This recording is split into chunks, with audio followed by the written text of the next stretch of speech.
Before we begin, hit subscribe, like, and drop a comment, because what you're about to hear is the kind of story prisons try very hard to bury. The alarms were already screaming when the first officers reached the east yard. A cold fog drifted through the razor wire, swallowing the watchtowers in a pale haze. Inmates were pinned to the ground, some shaking, others refusing to speak. But all eyes were turned toward one place, Cell Block E, the oldest and deadliest wing inside Ravenshore Maximum Security Prison. Ravenshore had been called a lot of things. The end of the road, the place where light goes to die, the last stop for men who had nothing left to lose. But until that night in October, no one truly understood how much darkness lived inside its concrete walls. Warden Hale arrived seconds later, his boots splashing through puddles of cold rain. "What happened?" he demanded. The guard didn't answer at first. His hands trembled too hard to grip the flashlight. "It's the inmate, sir. The one in E19. We found him. Alive. But barely." When Hale stepped inside Cell Block E, the metallic stink of rust and bleach hit him first. Old pipes rattled overhead. The lights flickered with an electrical buzz that added a low, sinister vibration to the air. And at the end of the hall, sitting motionless on the floor, was inmate Marcus Wren, 42 years old, serving life without parole. A man known for silence, not violence. But tonight, his eyes were wide, fixed on the wall as though something had been carved into it just for him. "Marcus, what happened?" Hale asked. Slowly, Marcus lifted a shaking hand and pointed behind him. A message had been smeared across the concrete. Not in blood, the investigators would later confirm that, but in something dark, thick, and foul-smelling. The letters were jagged, uneven, drawn with the pressure of someone furious or terrified, maybe both. "It's not over." The officers exchanged uneasy glances. 30 minutes earlier, that cell had been spotless. Marcus had been checked on 10 times that evening, standard protocol for his wing. No one had entered. No one had left. But the writing wasn't the only problem.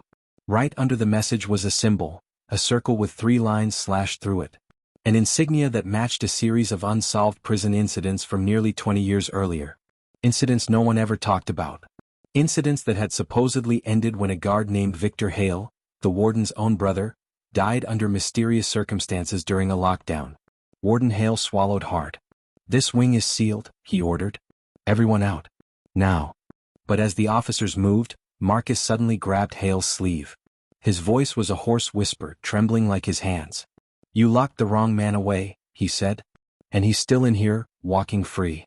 Hale froze. The lights flickered once, twice, then died completely, plunging the entire block into darkness. From somewhere deep in the corridor, a heavy metal door slammed shut. And that was the moment everyone in Ravenshore realized something terrifying. The past wasn't dead. It had just been waiting. The emergency lights buzzed awake a few seconds later, washing Cell Block E in a sickly red glow. Shadows stretched across the floor like long, crooked fingers. Officers scrambled to regain control, shouting orders that bounced off the concrete walls. But Marcus Wren didn't move. He just stared into the darkness, lips trembling as though repeating a silent prayer. Warden Hale pulled him up by the arm. "Who's in here? What did you see?" Marcus shook his head. "You don't understand. He never left this place." Hale didn't want to acknowledge the chill tightening at the base of his spine. Ravenshore was a fortress. No one came in, no one went out without being seen. The idea that some unknown threat was living inside its walls was impossible. And yet, the writing on the wall, the symbol, the memories. As Hale escorted Marcus down the hallway, investigator Dana Mercer arrived, her coat still dripping from the rain outside. She'd worked on multiple high-profile prison cases, but the moment she stepped into Cell Block E, she sensed the tension. It was thick enough to choke on. "What happened?" she asked. "We had a breach," Hale said. "But we're not sure of the source." Mercer's eyes narrowed. "Is this connected to the old E-Wing files? The ones sealed after Victor Hale's death?" Hale stiffened. No one had mentioned his brother in years. "Let's just focus on tonight." But Mercer had already spotted the symbol smeared on the wall. Her expression darkened. "That mark," she said. "It was used by an inmate cult that operated here in the early 2000s. They called themselves the Circle. They believed Ravenshore wasn't a prison, but a sanctuary. A place to hide someone." She paused. "Or something." Hale felt his stomach drop. "That group was shut down long ago. We documented every member." Mercer met his eyes. "No. You documented everyone who was alive." The hallway suddenly erupted with shouting.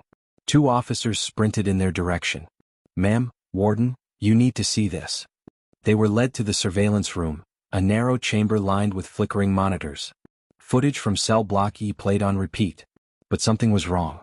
"Stop it there," Mercer said. The officer froze the frame. At 2:11 a.m., Marcus was alone in his cell, pacing. Nothing unusual. At 2:12 a.m. the camera glitched. Static filled the screen. At 2:13 a.m. the writing appeared on the wall, but no one was visible in the cell. Mercer leaned closer. "Enhance the corner." An officer zoomed in until pixels twisted into a blurry haze. And then, faint, almost transparent, the outline of a figure appeared in the far left corner, standing perfectly still. Tall. Motionless. Watching Marcus. Yet the cell door had never opened. Mercer played the footage again. From one frame to the next, the figure seemed to shift, appearing closer, then gone entirely, while Marcus remained unaware. It was the type of presence that made the hairs on the back of your neck stand up. "Someone is bypassing our security," Hale whispered. Mercer shook her head. "No. Someone is using the prison itself. Like they know every blind spot, every hidden corner." Then another officer burst in, panic written across his face. "Warden, we just checked the old tunnels under E-Wing. One of the sealed hatches. It's open." Hale felt the room tilt. The tunnels had been closed since Victor's death. Mercer's voice dropped to a harsh whisper. "Whoever, or whatever, moved through that cell isn't done." Before Hale could respond, the surveillance screens all flickered at once. A new message appeared across every monitor, written as though by an unseen hand. "You can't bury what you built." And beneath it, the same symbol. The circle had returned. For a long moment, no one in the surveillance room spoke. The glowing symbol on every screen pulsed like a heartbeat, taunting them. Warden Hale felt something he hadn't felt since the night his brother died, fear that settled deep, heavy, and cold. Mercer broke the silence. "If the tunnels are open, we need to move now. Whoever's doing this knows the prison better than anyone alive." A team of 6 officers assembled quickly. Their radios crackled with brief, nervous updates as they entered the restricted wing. The air temperature dropped sharply the deeper they went, the concrete sweating moisture that ran down the walls like tears. The sealed hatch was exactly where it should have been, at the end of the abandoned E-Wing corridor. But the bolts had been cut clean through, lying scattered like broken bones across the floor. Hale stared at them. "These bolts are industrial grade. Only someone who worked maintenance could have known how to remove them without noise." Mercer crouched, running a gloved hand along a bolt's edge. Not just someone who knew. Someone who practiced. A chill swept through the team. They descended the ladder into the tunnels, flashlights slicing through a darkness so thick it seemed to resist the light. Old graffiti covered the walls, crude drawings, faded threats, strange symbols that predated Hale's time as warden. "This is where the circle held their meetings," Mercer whispered. The group pressed deeper until the tunnel widened into a hexagon-shaped chamber. And there, in the center, was a chair. Not just any chair. A restraints chair. Leather straps hung from the arms and legs. Beneath it, charred markings stained the floor as though something had burned there long ago. Hale stepped closer. His flashlight trembled. "I've seen this before." Mercer studied him. "Victor's death wasn't an accident, was it?" Hale exhaled shakily. "The official report said he died during a riot. But that wasn't true. Victor told me he was investigating someone who moved through the prison without being seen. Someone the inmates feared." He swallowed. "He called him the warden's ghost." Before Mercer could respond, Marcus Wren, guarded closely behind them, whispered, "He's not a ghost. He's real. He never left this room.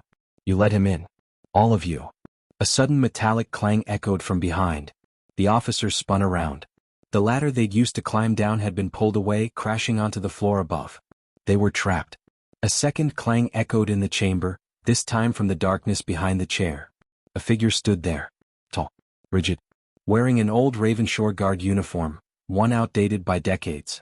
A badge hung from the chest, rusted and worn. Mercer stepped back, breath catching. "That badge number? That's..." Hale's voice cracked. "Victor." But as the figure stepped into the beam of the flashlight, it became clear this wasn't Victor Hale. The face was too gaunt, the eyes too hollow.